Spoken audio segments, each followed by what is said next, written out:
Hi guys, welcome back. Today I'm going to share a popular Eid dessert. This is called Malida and it's very popular now because it's Ramadan time, and usually it's served for iftar as a dessert, and it's usually served on Eid day. So I'm going to show you guys a really quick and simple recipe. Last night when I made these, it finished within seconds, so that's why I just have a little bit left. But you'll see how much I made in the video compared to how much I have here. But anyways, I think Batman came. Alright, ramen. Yeah, we come in. Okay, so Bat just came. He's going to take us to Paramin today, and I'm going to film that for you guys. So look out for that in my next video. Until I see you guys again, bye.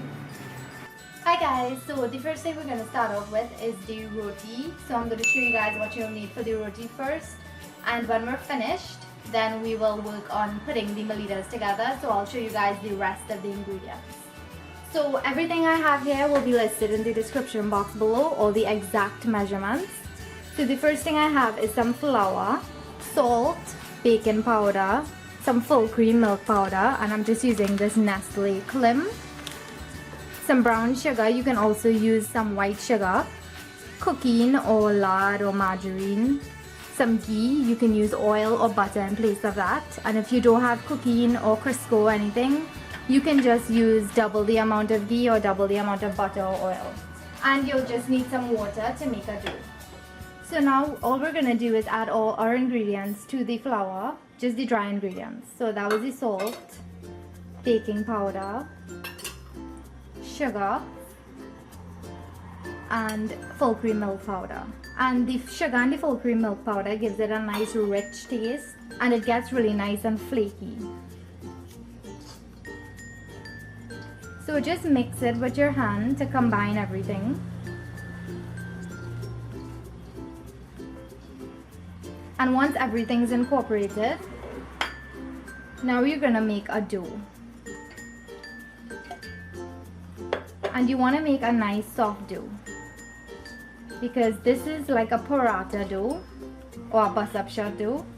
And I already did a video for this, so I will have it linked for you guys in the info above. It's in the top right hand corner of this video.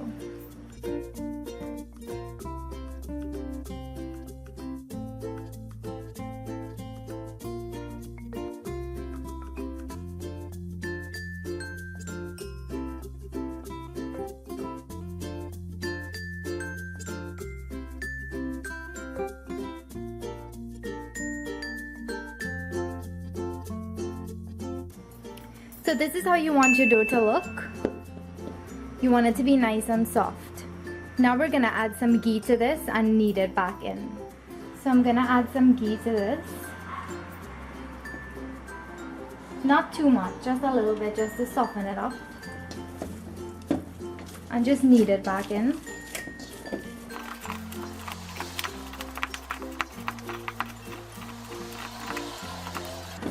So once you have a nice smooth dough like this, then you want to just take a nice damp tea towel or a paper towel and cover it until we're ready to use it.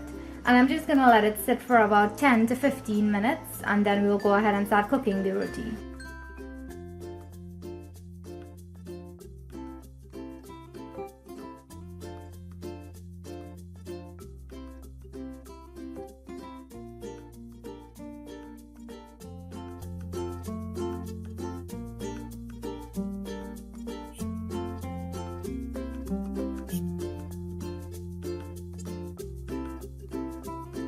So I just took the nuts out of the shell.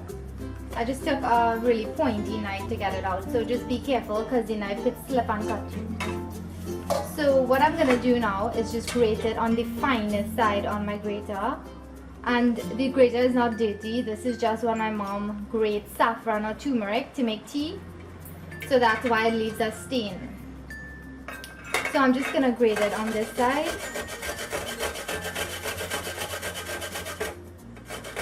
And I'm just going to finish grating it, and I will come back and show you guys what it looks like at the end.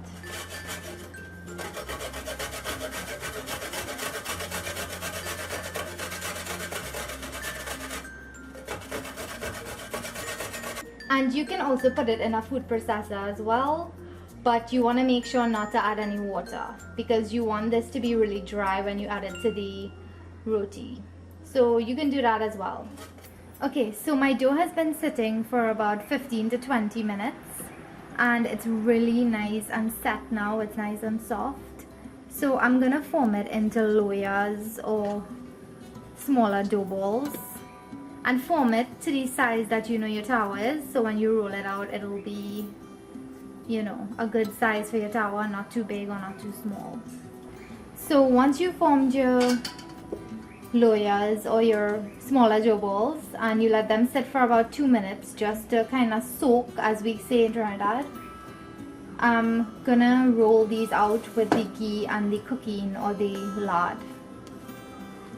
And this is what's gonna make the roti very flaky by creating the layers. So just dust a little flour.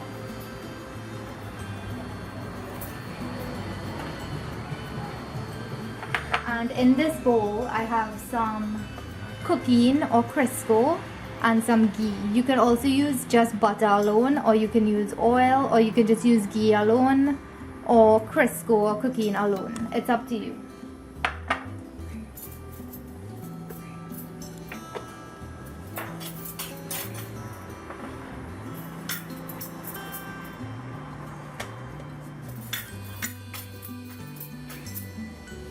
So just try to roll it out a little bit thin. It doesn't have to be in a circle or it doesn't have to be round or anything. And I grew up seeing all my family cooking roti because my grandfather, his brothers, they all cooked roti, especially when there were any weddings in the village or in the family. They would all gather together and cook, and they would make pepper roti. I always remember them making pepper roti for us. And they used to make like huge rotis, like on those huge towers. I'll see if I can show you guys that in one of my future videos. Okay, so once you've rolled out your dough, mine is not round or anything, I just rolled it out thin. So you want to take your ghee and your cookeen and kind of mix it together. Because this is what we're going to put into the dough and then we're going to roll it up.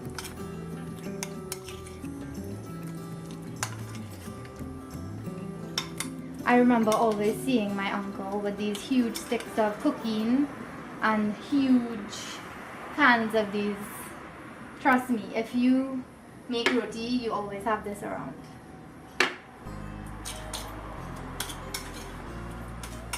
So a little bit goes a long way with this, especially when you have cookeen and ghee together. It makes it nice and soft. So I'm just going to take a little bit. I'm just going to paste it all over the dough. You can melt it as well. I put the cookeen in the microwave for about 10 seconds just to kind of soften it up a bit. And now just dust a little bit of flour on top. And you're going to make a slit here. And we're going to roll it like this. And this is your layers here. This is how your layers are formed. It's similar to making French pastry. That's how it gets really nice and flaky. So you're just gonna go all around. And when you reach this point, what I like to do is stick it in underneath. But some people just take it and they stick it at the top. So you can do it however you want. I'm just gonna do it my way.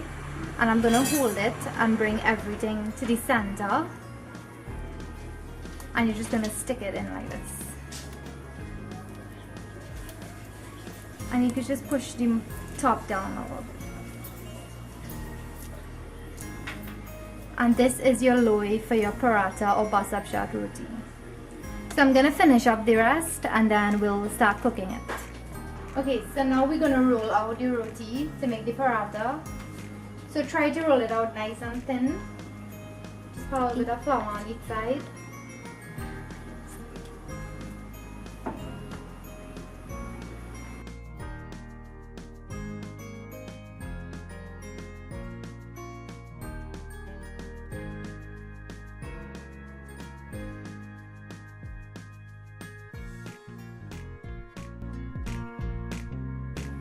Okay, so to my hot tower now, I have some ghee and some cookeen here as well, which I melted.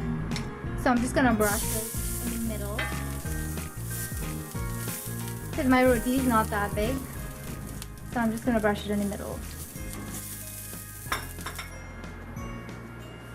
Now you just want to put your roti, and you can kind of spread it out a little bit too. And brush some more of the ghee and cookie mixture. This is what keeps your roti nice and soft and flaky. And to turn this and to beat it to make the bus-up shot, you'll need 2 wooden dabblers or wooden paddles or whatever you want to call it. This is just what we use to turn the roti. So once you see it starts developing nice bubbles on top, we're gonna turn it. And you see how it's getting nice and brown in the center, because that's where all the heat is. And I like to just take the dabbler and kind of turn it like this, so that the heat is kind of distributed.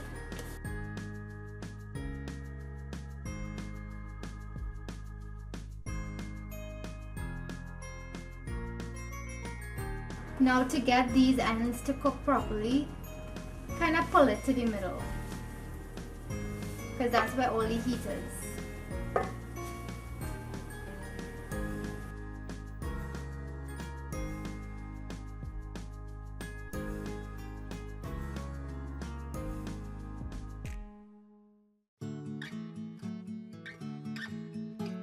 Okay, so once your ends are cooked nicely, that's gonna take just about 1.5 minutes for each side. Now what you're gonna do to get the bus-up shot effect, or burst shoot, that's what the name comes from. It's like a burst up shoot. So you're just gonna pull these 2 together and beat it like this. You can even, some people do it like this as well. They hit it like that. I don't like to do that. I just like to do it like this. So this is finished. I'm gonna put it onto a plate, or you can put it into a Styrotex box just to keep the heat in and for it to stay nice and soft. So this is everything that you'll need to assemble the Malida now. I have my hot roti. It just came out of the tower. I have my grated coconut, some raisins. I'm just using golden raisins. You can use regular raisins if you want. Some butter, sweetened condensed milk, vanilla essence. You can use almond essence as well, or vanilla extract, and some cinnamon powder. So the first thing you want to do is you have to ensure that the roti is extremely hot, and we're gonna kind of take our hands and break it up into smaller pieces, and it's gonna be very hot, so just be careful. If it's too hot for you, you can mix a little bit of the condensed milk. Make sure it's cold so that it kind of cools down your hand a little bit. If you have a food processor, that would be perfect to chop this up, but I don't have a big food processor, so I just have to do it by hand.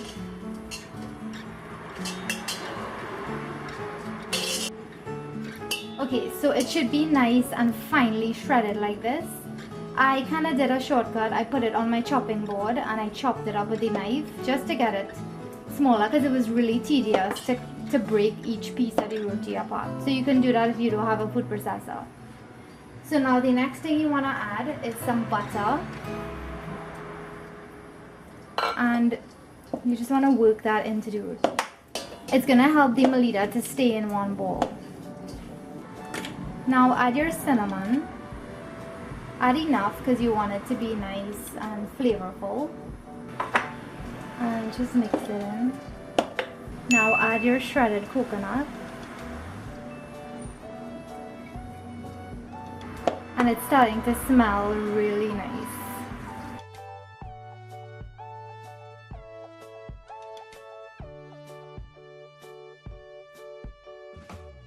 Now add a dash of essence,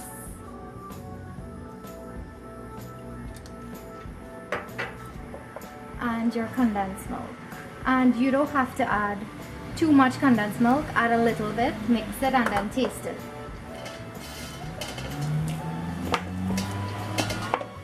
So I'm gonna add the rest of my milk.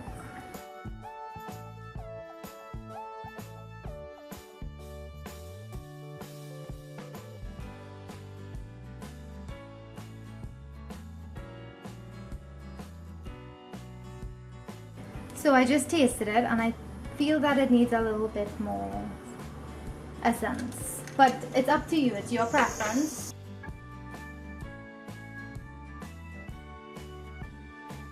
When you taste it, you'll know what else it needs.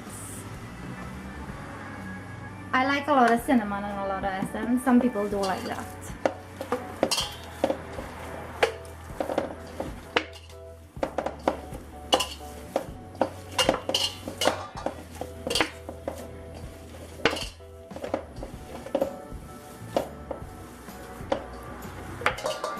Okay, so this is good right now with the sweetness and the spices and everything. And I have my raisins, and if you guys have been following me for a while, you know I hate raisins. So I'm gonna take about half of this and set it aside into our next bowl, because my sister and I, we don't eat raisins, so that's our Malidas there. So I'm gonna add the raisins to this one. This is gonna be for the rest of the family. So just mix that in.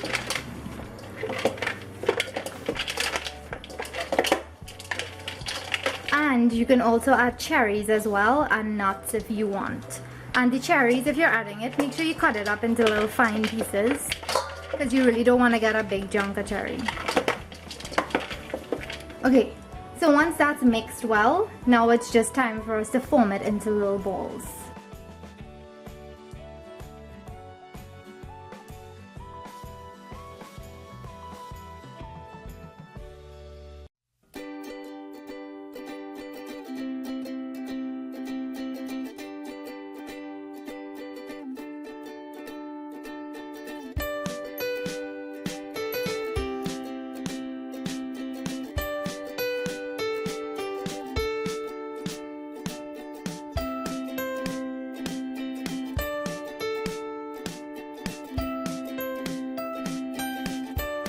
So this is the finished Malidas. They taste so good that my brother and sister, they keep coming back and stealing all. So this is all I could have made with the dough that I had. I know it looked like a lot, but they ate most of it. So these won't last long. So I hope you guys enjoy the recipe. Leave me all your comments below. If you like the video, give it a thumbs up. And if you haven't subscribed, subscribe to see all my latest videos. And I will see you guys in my next one. Bye!